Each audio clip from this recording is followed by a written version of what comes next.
All right, so we're diving into the monk who sold his Ferrari. Kind of a wild concept, right?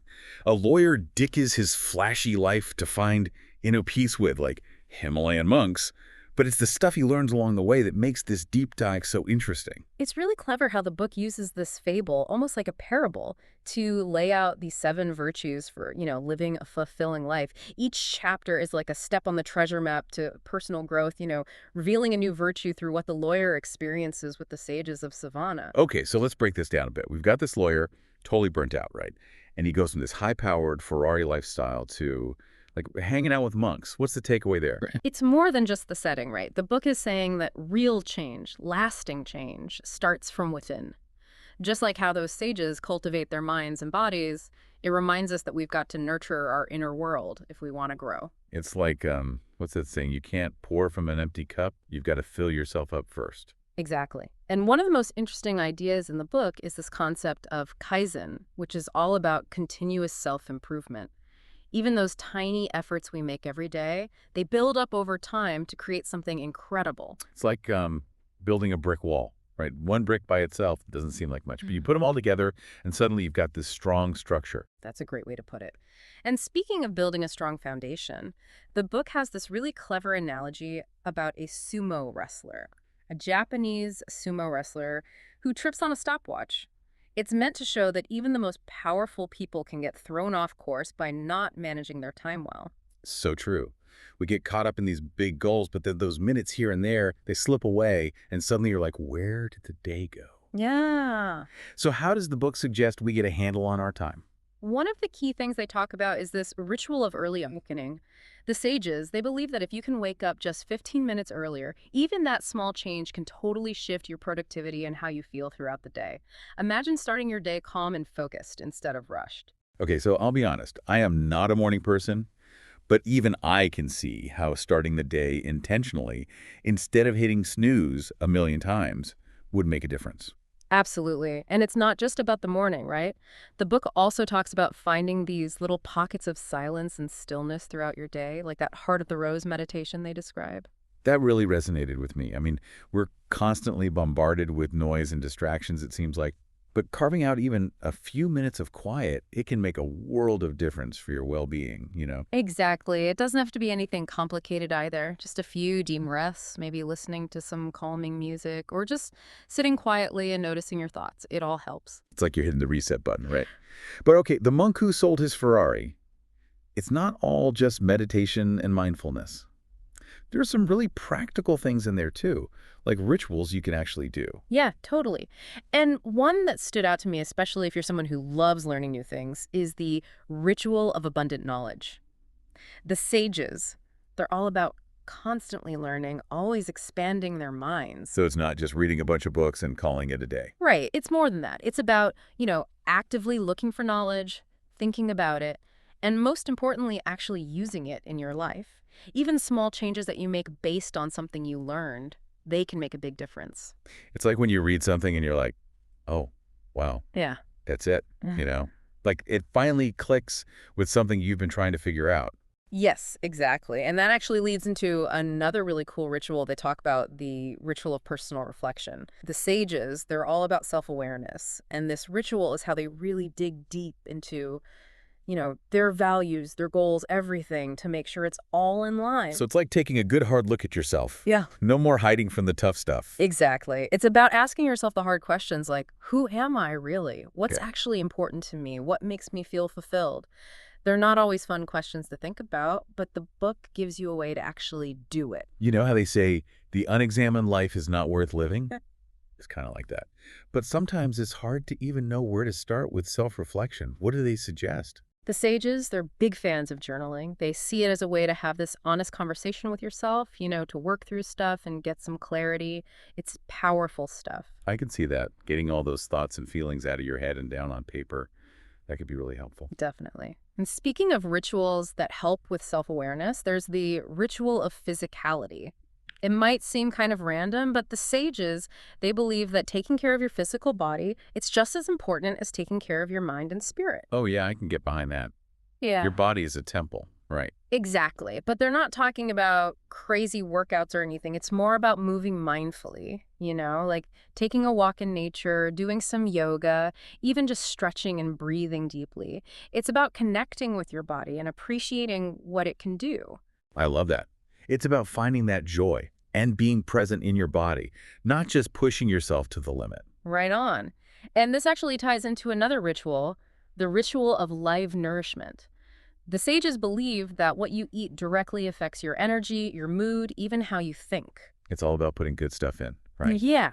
They're all about eating a healthy diet, mostly plants, like fresh fruits and veggies, whole grains, lots of water.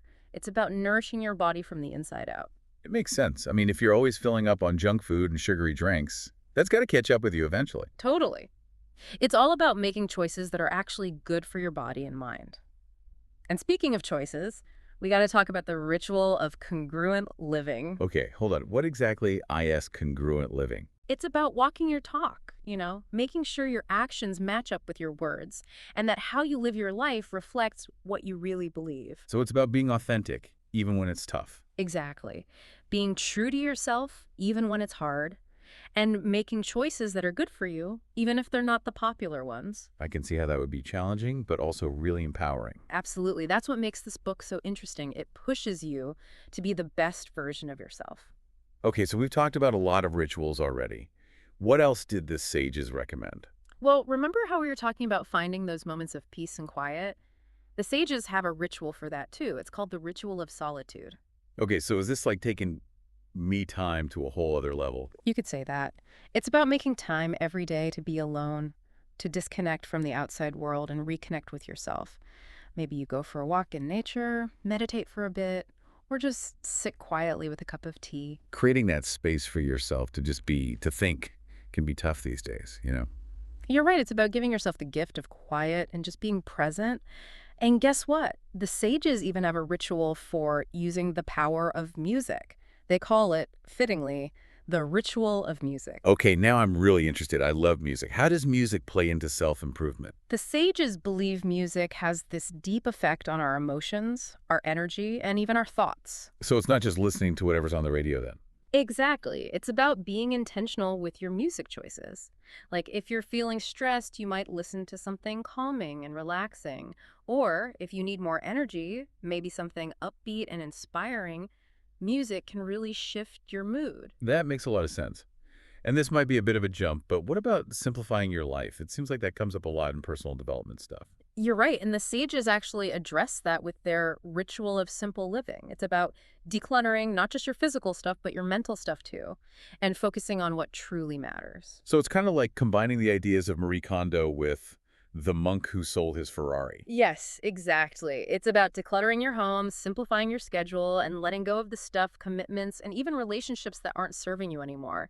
It's about making room for what really brings you joy. Yeah, making room for joy, that's really what it's all about, isn't it? Yeah. But it's easy to get stuck on the how. Does the book actually give you a way to, like, put these rituals into practice? It totally does. One of the most powerful tools they talk about is visualization. They call it the secret of the lake in the book. The idea is that when you can really picture your goals, like really vividly, you're basically setting the stage for them to happen in real life. So it's not just wishing and hoping, but actually seeing those desires as if they're already happening. Exactly. You create this clear picture in your mind, feel the emotions that come with achieving that goal, and just hold on to that vision, really believe in it.